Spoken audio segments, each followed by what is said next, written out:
masa kerja pimpinan KPK akan segera berakhir tahun ini sehingga harus segera dicari calon pimpinan baru. Untuk mencari pimpinan yang baru dibutuhkan panitia seleksi yang mumpuni dan juga lepas dari intervensi pihak luar yang berpotensi menimbulkan masalah di kemudian hari. Nah, seperti apa panitia seleksi yang dibutuhkan untuk menyeleksi calon pimpinan KPK? Kita akan membahasnya pagi ini dengan 3 orang narasumber yang sudah ada bersama saya pagi ini di Metro TV. Selamat pagi Bapak-bapak. Selamat pagi. Terima kasih sudah hadir di sini. Saya perkenalkan terlebih dahulu di sebelah kanan saya Margarito Kamis. Kali ini hadir sebagai bakal calon tim pansel KPK yang disebut-sebut begitu ya. Enggak. Karena nama itu bagi saya nama apa bodong. Oh, nama bodong. Nanti kita bahas ya. Okay. Margarito Kamis, kemudian ada Mas Julius Ibrani, Koordinator Yayasan Lembaga Bantuan Hukum Indonesia, dan juga Mas Arsul Sani, anggota Komisi 3 DPR FP3. Kita akan bahas setelah ada informasi pengantar berikut ini untuk Anda pemirsa. Berakhirnya masa jabatan pemimpin KPK pada Desember mendatang mengharuskan KPK segera mencari pemimpin baru. Tim panitia seleksi pun segera dibentuk pemerintah untuk memilih calon komisioner KPK yang akan menjabat 5 tahun mendatang. Pembentukan panitia seleksi merupakan hal krusial dalam menentukan masa depan KPK. Untuk memperoleh pemimpin KPK yang mumpuni, pemilihan tim seleksi tidak boleh dilakukan sembarangan. Karenanya, pemerintah didesak agar tidak salah pilih menjaring anggota panitia seleksi calon pimpinan KPK itu. Koalisi Masyarakat Sipil yang merupakan gabungan LSM menyoroti 3 bakal calon anggota pansel KPK yang dianggap bermasalah. Ketiga nama bakal calon anggota pansel KPK yang dianggap bermasalah itu adalah Margarito Kamis, Romli Atmasasmita, dan Khairul Huda. Ketiga nama itu dinilai bermasalah lantaran pernah menggunakan keahliannya untuk membela tersangka kasus dugaan korupsi dan pernah menjadi saksi ahli di persidangan yang berseberangan dengan KPK. Ya, paling tidak ini harus jadi perhatian Presiden ya. Artinya begini, ketika memilih seorang figur calon pansel atau pansel nantinya, paling tidak rekam jejak itu menjadi penting dicermati. Apakah misalnya dia pernah menjadi tersangka misalnya?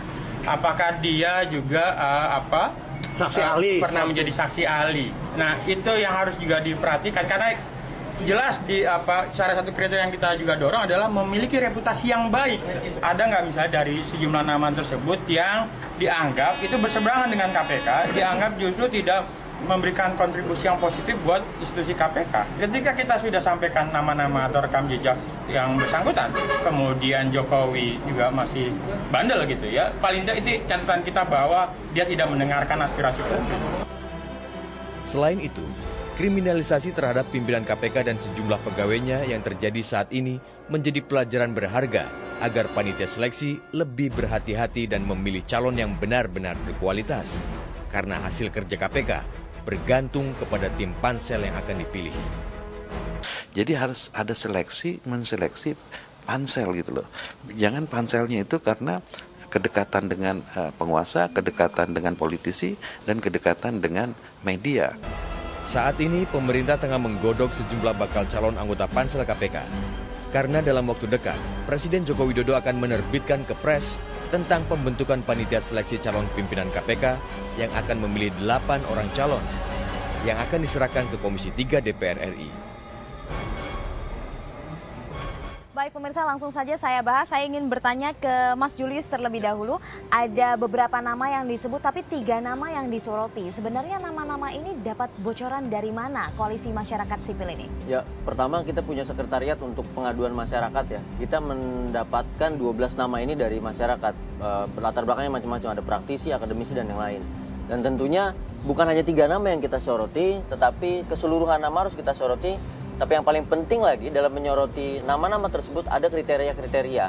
Secara garis besar kriteria itu berupa kapasitas, integritas, independensi, dan yang terakhir adalah conflict of interest. Nah, dari beberapa nama itu kita duga sangat kuat ada yang tidak bisa memenuhi yang namanya kualitas independensi dan konflik of interest itu. Bagaimana namanya nanti akan kita sampaikan secara formal dulu, baru bisa kita buka kepada publik. Oke, tapi kemarin sudah ada surat yang disampaikan begitu dari teman-teman Koalisi Masyarakat Sipil kepada KPK. Ya. Dan nama-nama itu juga sudah disebut. Kita sebut saja langsung, orangnya juga sudah ada di sini. Bung Margarito Kamis begitu disebut-sebut ya. Nah, Bung Margarito, ketika nama Anda disebut begitu ya dan menjadi berita utama di sejumlah media begitu, apa yang menjadi tanggapan Anda? Enggak, bagi saya tidak penting. Yang terpenting adalah argumen. Bagi saya yang terpenting adalah argumen. Dan kalau disebut masalah karena menjadi saksi ahli, bagi saya konyol. Cara berpikir mereka konyol, kayak Emerson tadi itu konyol. Konyol kenapa? Kenapa konyol? Bukankah saksi ahli sesuatu yang halal? Bukankah sesuatu yang sah? Hah? Faktanya adalah pra peradilan memutuskan tindakan KPK salah. Lalu kalau orang meletakkan sesuatu yang agar kita memperoleh hukum yang benar, Anda bilang itu salah, Anda bilang itu tidak berintegritas. Apa itu nggak konyol kayak Emerson tadi? Di situ masalahnya.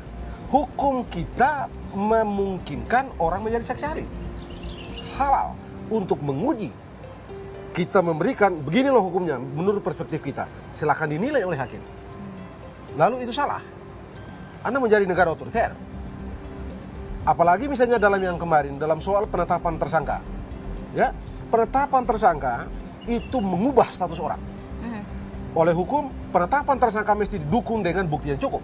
Oke. Dan itu bisa diuji. Anda, di mana masalah? Argumentasinya kemudian adalah karena satu, di antara nama-nama tersebut ada yang pernah membela koruptor dalam proses persidangan. Kedua adalah saksi ahli dalam kasus yang berseberangan dengan KPK. Loh iya begitu. Kan ini satu ya, kalau Anda bicara mengenai konflik of interest, mereka yang kemarin katakanlah membela KPK, itu juga punya konflik of interest. Karena mereka sudah terlanjur mencintai KPK, maka setan siapa punya yang busuk di situ bisa dianggap bisa diangkat. Ya malaikat dong. Gak benar cara berpikirnya. Karena itu kalau kita mau pakai kriteria yang mereka bilang itu tadi, bahwa kemarin itu berseberangan, dan karena itu mesti cari yang pro KPK misalnya, yang ada di daftar nama yang odong-odong yang bodong yang keluar itu semuanya mesti minggir. Karena yang nama di situ kemarin jelas berpihak kepada KPK. Kalau begitu cara berpikirnya, yang pro itu pun tidak independen. Keluar. Gitu loh. Bung Arsul, bagaimana komentar Anda? Ya, pertama kan begini, tentu apa yang berkembang di masyarakat ini Pak Jokowi pasti mendengarkan, yakin saya, dia pasti akan mendengarkan. Termasuk yang barusan dikatakan oleh Bung Margarito ini, ya, itu.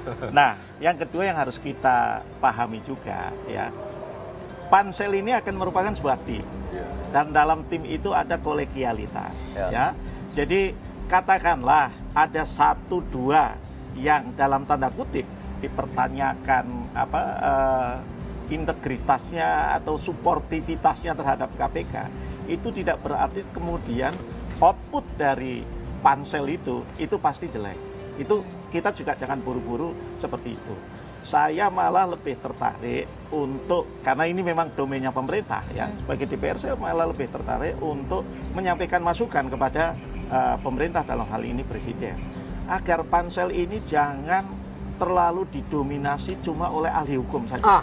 Setuju. Itu saya ya. Itu. Oke, coba dijelaskan dulu Pak Arsul. Jadi siapa saja? Jadi artinya ada ahli hukum, ya. Tentu ahli hukum yang memahami tugas-tugas penegakan hukum, memahami juga hukum pidana, itu perlu memang.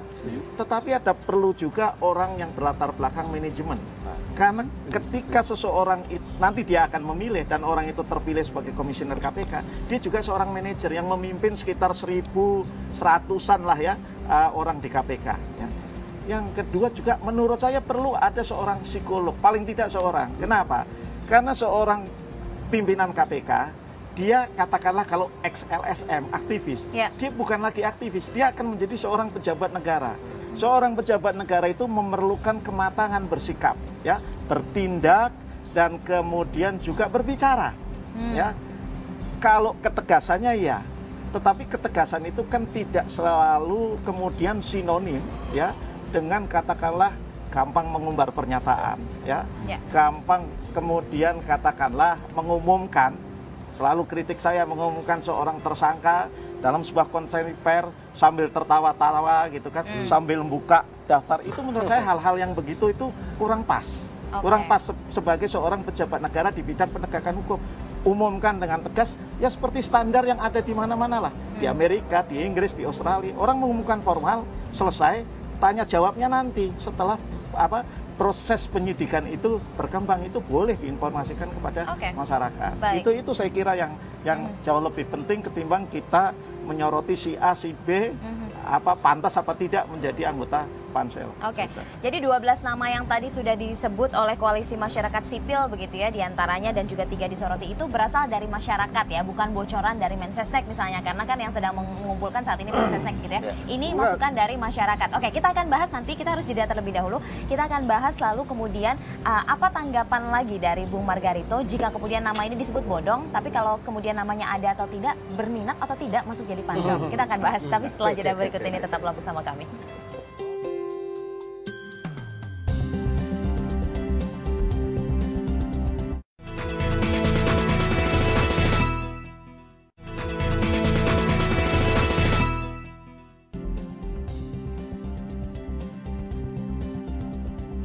Baik, saya lanjutkan kembali perbincangan pemirsa. Ada 12 nama yang kalau kata Bung Julius tadi ya ini dari masyarakat. Tapi sebenarnya ketika ditanya kepada Mensesnek Pak Pratikno, kemudian tidak dibantah begitu ya. Nah, jadi ini masih tanda tanya nama-nama ini atau ada atau tidak dalam daftar yang ada di Mensesnek sekarang. Tapi Bung Margarito, seandainya ada, Anda bersedia atau tidak? Enggak lah.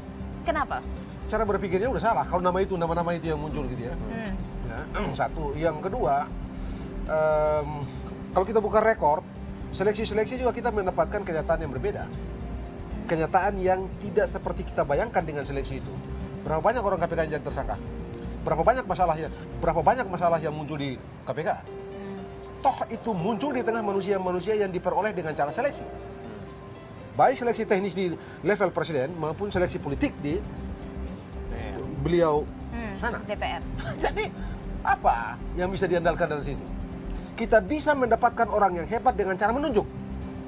Sekarang saya mau bilang, siapa yang berani bilang Edi Hiraj, Profesor Edi Hiraj itu nggak beres? Kalau misalnya dia diminta. Coba saya mau tanya, siapa bilang? Siapa yang bilang misalnya Profesor Jimli misalnya kalau diminta, ya, terus bilang Profesor Jimli nggak beres? Coba, siapa bilang? Saya mau tanya salah.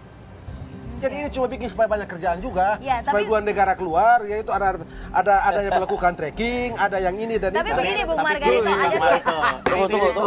Saya tanggapi sedikit. Ini perintah undang-undang. Lebih luas lagi. Sebenarnya gini Bang, lebih luas lagi. Yang harus dikawal itu proses dan mekanismenya. Pra-reformasi kita belajar bahwa negara diselenggarakan penuh dengan KKN dan tidak transparansi dan minim sekali partisipasi publik. Nah, maksudnya adalah kayak kita kemarin datang ke KPK itu bukan membela KPK membabi buta, tapi kita nyatakan ini kepentingan KPK, paling tidak dia memperhatikan proses dan menganggap ini penting dan mendorong proses agar terbuka dan objektif. Gitu. Bukan menunjuk nama, langsung menunjuk nama tanpa memperhatikan rekam jejak, tanpa memperhatikan kontribusinya dan konsentrasinya terhadap anti korupsi. Lebih-lebih lagi yang kita kuatkan itu, tunggu dulu. Yang kita kuatkan itu kriterianya, bukan orangnya. Dan bukan hanya 3 nama itu, 12-12-nya harus memenuhi kriteria. Jika kriteria itu tidak terpenuhi, maka lewat. Gitu. Kenapa? Konteks politik sekarang, kita harus sadari pertarungan politik sekarang itu bukan vis-a-vis, bukan seperti ring tinju, petinju 1 lawan petinju 2. Tapi dia menggunakan kekuatan wasit, menggunakan kewenangan wasit untuk memenangkan pertandingan tinju. Nah, ini yang lebih mengerikan lagi. Pansel bisa kita anggap sebagai wasit yang menentukan siapa pemimpin yang akan menang di ring tinju itu. Nah, masalahnya setelah Vino sama Mayweather. Betul. Setelah pansel kita dapat pansel 10 orang itu, 9 orang. Ya, bukan. Dapat pansel mendapatkan orang, calon komisioner, kan dibawa ke sini. Betul. Dibawa ke DPR begitu. Siapa yang mau bilang bahwa yang top di dalam pansel itu lolos di sini? Siapa yang mau bilang? Siapa yang mau bilang? Ya sudahlah, kita tahu dunia ini. Mekanismenya mungkin dijelaskan Pak Arso. Ini bagaimana fit and proper test kan begini. Kalau kita kembali ke undang-undang KPK, Pak Arso. Pasal 30 itu, ya, pasal 30 ayat 2 dan seterusnya. Setelah pansel ini menelurkan nama-nama, kan diserahkan pada presiden. Presiden kemudian mengirimkan kepada DPR. Karena ini pemilihan, maka kan 2 kali lipat dari yang akan dipilih, kan seperti itu. Nah, sebetulnya untuk katakanlah tadi menjawab tadi kritikannya Bang Margarito ya. Nah, nanti DPR-nya milih yang tidak sesuai dengan itu. Ini menurut saya nanti yang jadi pansel itu pilihlah orang yang katakanlah kan 8 lagi akan kita pilih karena 2 kan sudah ada Pak Busro sama Pak Robi. Pilihlah orang yang kalaupun katakanlah dipilih urutan 1, 2, 3, 4, 5, 10 misalnya ya. Dengan yang 6 sampai 10 itu memang juga beti aja beda-beda tipis. Baik integritas, baik itu tadi pengetahuan hukumnya dan paling penting kematangan emosi EQ. EQ ini penting untuk seorang yang penting lagi proses politik fit and proper test itu sifatnya klarifikatif. Dia tidak mengulangi proses sehingga lagi-lagi kesimpulannya Pak yang harus dikuatkan itu panselnya lewat kriteria itu nggak usah khawatir. Jadi kerja DPR itu nggak perlu repot-repot lagi, jadi klarifikatif hasil seleksi oleh pansel. Itu yang dilakukan DPR, karena DPR itu saya misalnya ya akan ikut fit and proper test. Bahan saya itu adalah laporan pansel, itu ya tentu tidak bahan utama, tentu tapi kan tidak menutup kemudian ada masukan dari masyarakat karena barangkali ada yang terlewat juga di pansel yang tidak terperhatikan. Kalau Bung Margarito Anda sepertinya skeptis sekali begitu ya, tapi sebenarnya pansel ini kan terus dicari yang terbaik, mereka yang terbaik sehingga apa keluarannya nanti rekomendasinya calon pimpinan juga yang terbaik. Kalau seandainya Anda terpilih, artinya Anda terpilih untuk memilih siapa yang terbaik untuk menjadi pimpinan KPK. Bukankah ini menjadi proses yang baik, positif? Tidak. Anda tidak bisa memprediksi apa yang terjadi di DPR. Anda jangan lupa bahwa di sana itu rumah politik dengan segala kemungkinan. Tapi yang dipilih berdasarkan yang sudah dipilih pansel. Oh iyalah, kan di sana kan diurut. Jadi orang punya peluang sama semua dari 10 orang itu. Apakah sekarang saya mau tanya? Cuma saya ini beliau kan belum pansel waktu itu ya. Belum ada. Yang dulu tuh, yang 5 sekarang nih, yang tersisa itu. Apakah semua yang ada yang terpilih yang kemarin itu nomor 1 sampai nomor 5? Enggak, atau ada nomor 10 naik juga? Ada yang 9 naik juga? Tidak 5 besar.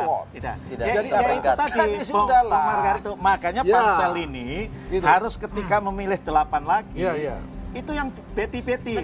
Walaupun di ranking, tapi nggak nilainya yang 190, yang 166 gitu. Itu terlalu jauh. Ya kalau 90, 88 lah itu memang harus seperti itu. Tidak ada sehingga ruang bagi DPR katakanlah untuk memilih yang menurut persepsi masyarakat itu aneh-aneh, itu menjadi lebih tertutup.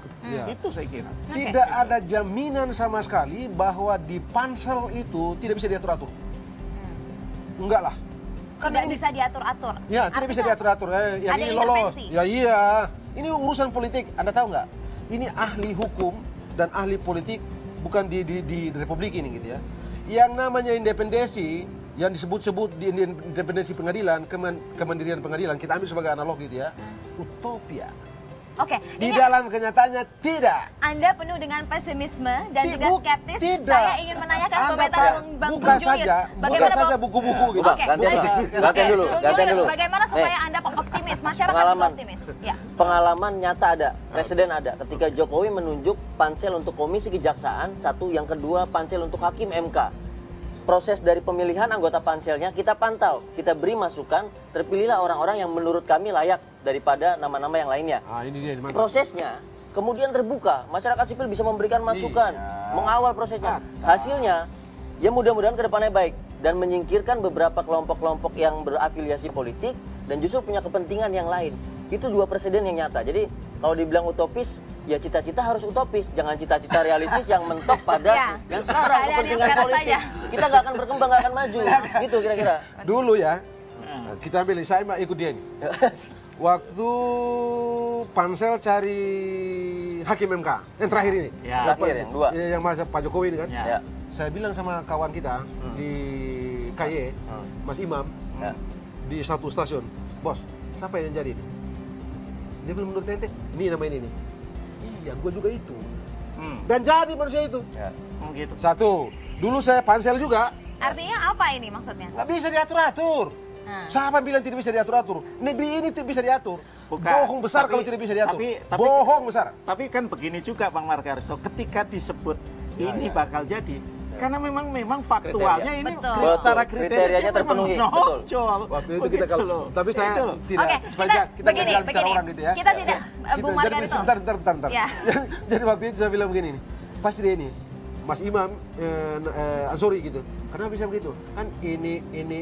Jadi kan, Nanti kalau dia jadi, kita perlu ketemu lagi di sini kan. Saya bilang sama hostnya, nanti yang jadi ini, jadi lu gak usah terlalu banyak tanya deh, ini jadi ini. Benar jadi itu. Baik, Bung Margarito, kita tidak akan membicarakan eksistensi pansel ini, kita pro dan kontra, kita tidak akan bicarakan itu, tapi kita akan bicarakan siapa mereka yang cocok untuk duduk di pansel, begitu. Kita tidak sebut nama, tapi kriteria. Anda tadi sudah sebut mereka-mereka yang tahu EQ atau emotional quotient. Siapa-siapa saja kalau begitu, apakah dari psikolog atau siapa saja komposisinya? Ya, saya kira saya tidak begitu banyak mengenal psikolog, tapi saya lihat misalnya seorang Pak Hamdi Muluk lah, ya. Saya kira beliau psikolog kan. Kemudian beberapa yang lain psikolog politik. Dan kalau manajemen misalnya, kan yang sudah langganan jadi pansel Profesor Renat Kasali, itu saya kira pas juga, gitu ya.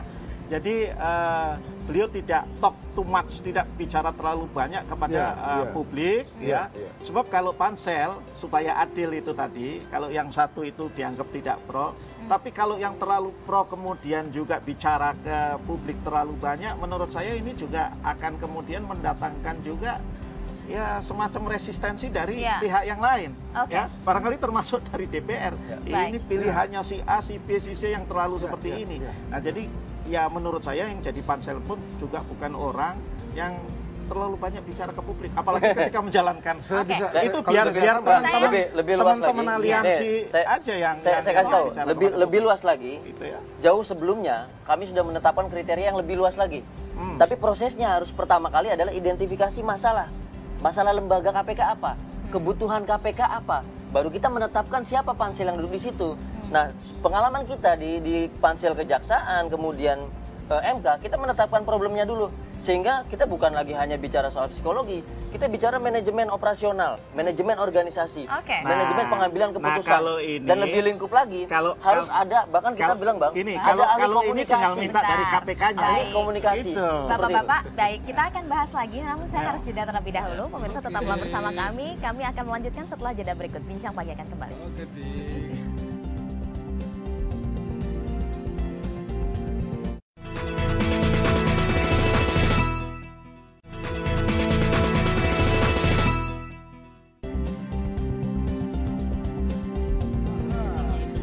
Baik, kembali di Bincang Pagi, pemirsa. Bung Margarito, mungkin Anda bisa menambahkan ini supaya panselnya benar-benar bisa selektif. Ya, tadi malam saya bilang di teman di Kompas ya, kira-kira jam 10-an beliau telepon saya, Mbak Ana kalau nggak salah dari Kompas itu. Siapa saja? Saya bilang, kalau saya lihat nama-nama yang beredar yang menurut saya bodong itu, ya, cara berpikir mindsetnya udah salah. Karena yang nama-nama di dalam itu semua sarjana hukum. Bagi saya, sarjana hukum cukup 3 orang. Satu tata negara, satu orang pidana, satu misalnya kayak Pak Ugro atau Pak Tumpak gitu, ngerti teknis penyidikan, penuntutan dan segala macam. Clear, cukup 3 orang ini. Selebihnya tadi ada psikolog yang ngerti perilaku, yang ngerti emosi, yang ngerti etika. Itu yang mesti isi di dalam kalau kita mau betul-betul KPK ini top. Mengapa? Kemarin-kemarin ini kan kita sempat berdebat dan ramai di publik itu soal aspek-aspek etis juga kan? Yang tadi Mas Arsul bilang, kenapa juga netapin tersangka goyang-goyang kertas kayak begini, ketawa-ketawa dan segala macam. Itu juga kemarin jadi perdebatan kan. Dan menurut saya yang nggak ngerti apa-apa di bidang politik dan psikologi ini, banyak orang mengatakan itu berkenaan dengan soal emosional, macam-macam itu. Dan karena itu menurut saya, jika kita menghendaki KPK yang hebat di masa depan, maka harus juga memang pansel yang mengerti soal-soal kayak begitu. Supaya hal-hal yang kemarin terjadi itu, kalau toh tidak terjadi lagi, minimal berkurang. Begitu itu. Jadi kalau semua sarjana hukum mengerti apa? Sarjana hukum kan kerjanya cuma urusan, kalau pidana urusan teknis pasal per pasal. Kalau tata negara ya bicara relasi dengan mereka, relasi legal, relasi fungsi dengan DPR, sesama lembaga negara begitu ya. Supaya itu satu, di tata negara juga supaya tahu orang-orang komisioner KPK itu bahwa KPK itu bukan lembaga tertinggi di Republik ini. Begitu. Jangan bikin kacau nih tata negara kita. Kita lihat beberapa gitu itu loh. Itu yang kita perlu cukup 3 sarjana hukum. Ya, beberapa pimpinan KPK terjerat kasus hukum begitu ya. Apa yang salah dari pansel-pansel yang sebelumnya, Bung Julius, kalau Anda bandingkan dengan yang sebelum-sebelumnya? Ya, saya pikir kalau yang salah itu yang tidak bisa diprediksi, itu pertama. kriteria sudah terpenuhi, maka tugas pansel selesai. Apa yang diprediksi selanjutnya kan bergantung pada, apalagi konteks sekarang, kisru KPK konteks sekarang itu nuansanya politis. Pemeriksaan terhadap 4 pegiat anti korupsi, 2 pimpinan, 1 penyidik, dan 1 lagi Denny Indrayana, itu keras sekali nuansa politisnya. Didukung dengan apa? Banyaknya pelanggaran prosedur, dugaan pelanggaran prosedur selama pemeriksaan. Bukan atas nama penegakan hukum artinya. Jadi kalau yang salah sebelumnya adalah harusnya menjaga marwah pimpinan KPK ini juga harus diperkuat di dalam, bukannya dibonsaikan. Lewat apa misalnya? Pengawas profesionalisme internal, yang hebat. Kemudian penasehat internal seperti apa, pengembangan seperti apa. Setiap lembaga ada dinamika dan ada kebutuhan-kebutuhan yang nantinya akan hadir dan baru. Itu yang harus dijaga, bukan dengan menyalahkan pansel. Pansel cukup ada kriteria, semua sudah terpenuhi, maka dia yang harus dipilih. Oke. Gitu. Oke, ini terkait masalah yang menjerat para pimpinan KPK, entahlah ini disebut kriminalisasi atau tidak. Tapi banyak juga pihak yang menyatakan bahwa ini karena ketersinggungan antar lembaga dan lain sebagainya. Karena itulah dibutuhkan yang punya emotional quotient-nya baik begitu. Anda sepakat? Ya, saya kira harus seperti itu. Dan saya kira catatannya, kita tidak bisa juga menyalahkan pansel yang lalu. Panselnya salah pilihannya dan sebagainya. Karena memang di negara ini kan tidak ada full dan detail personal record, ya seperti di China misalnya. Kalau kita Vina gitu, ini pernah ditilang SIM berapa kali, itu sudah keluar. Di kita kan belum ada. SKCK barangkali kan karena data di kepolisian itu juga belum link, juga tidak bisa menggambarkan ya tentang kelakuan baik atau tidaknya catatan kepolisian. Nah, jadi menurut saya ya itu juga terlalu berlebihan kalau kemudian itu dipersoalkan ya. Yang penting tekadnya ya untuk memilih calon-calon yang tentu memenuhi kriteria profesionalitas dan IQ-nya itu kelihatan ya. Dan kemudian menurut saya juga don't talk too much to the public. Bicara terlalu banyak kepada publik ketika proses pansel ini masih berjalan. Saya kira yang paling penting justru itu, dan tadi komposisi panselnya yang tadi kedua abang kita ini juga sudah menyebutkan bahwa memang jangan semuanya atau terlalu dominan sarjana hukum. Sebab ini memilih orang bukan sedang menguji orang tentang pengetahuan hukumnya sebetulnya. Kita tidak cari dokter, bikin orang jadi dokter di sini. Jadi dokter ilmu hukum di sini. Gitu. Baik, Bung Julius, kalau kemudian nanti sudah dipilih, ada yang sarjana hukum, kemudian pakar psikologi dan juga manajemen. Masalahnya tadi Bung Margarito sempat menyebutkan ada intervensi politik yang begitu dominan begitu. Nah, bagaimana untuk meyakinkan kepada masyarakat bahwa pansel ini nanti berjalan sesuai dengan fungsinya dan tidak ada intervensi politik? Indikatornya jelas, pansel membuka proses ya, transparan, dan harus ada partisipasi publik, dan yang paling penting lagi ada indikator yang ditetapkan. Jadi ketika indikatornya sudah ada, prosesnya terbuka, masyarakat bisa menilai, oh yang ini memenuhi indikator ini, yang ini memenuhi indikator ini, dan nilainya berapa masyarakat sudah tahu. Itu yang menjaga independensi, sehingga kalau indikator itu terpenuhi dan nilainya baik kemudian tidak terpilih, maka pertanyaannya adalah, loh, apa nilai lain? Apakah nilai politik atau apa? Nah, nantinya tanyanya tentu kepada kelompok politik yang ada. Jadi indikator yang bisa dikuantifikasikan begitu ya, dan juga transparan. Nah, yang ingin saya tambahkan, artinya intervensi politik selama itu dipilih di DPR itu pasti tidak terhindarkan. Saya tidak juga ingin menutup diri bahwa ketika kemudian proses itu melibatkan DPR, preferensi politik pasti ada. Itu pasti ada. Hanya kemudian kalau yang diajukan itu tadi seperti saya katakan beda-beda tipis ya. Artinya komitmen politik atau keterikatan politiknya, ya DPR kemudian mau milih preferensinya yang manapun juga kurang lebih sama. Kurang lebih sama. Baik, oke, kita akan bahas lagi, tapi harus jeda terlebih dahulu. Pemirsa tetaplah bersama kami, Bincang Pagi akan segera kembali.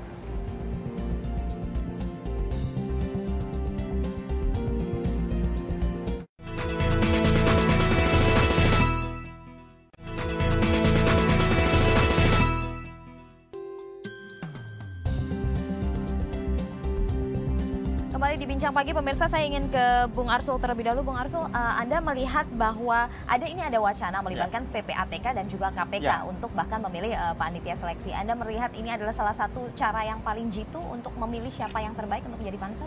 Ya, saya kira begini, kalau PPATK, kemudian KPK-nya sendiri, Kejaksaan Agung, Kepolisian, ya, itu yang paling utama adalah menggali catatan-catatan yang ada di kelembagaan ini. Tapi kalau mereka, pejabat mereka duduk di pansel itu saya kira opsi, tidak sebuah keharusan. Kalau dipandang perlu ya oke ya.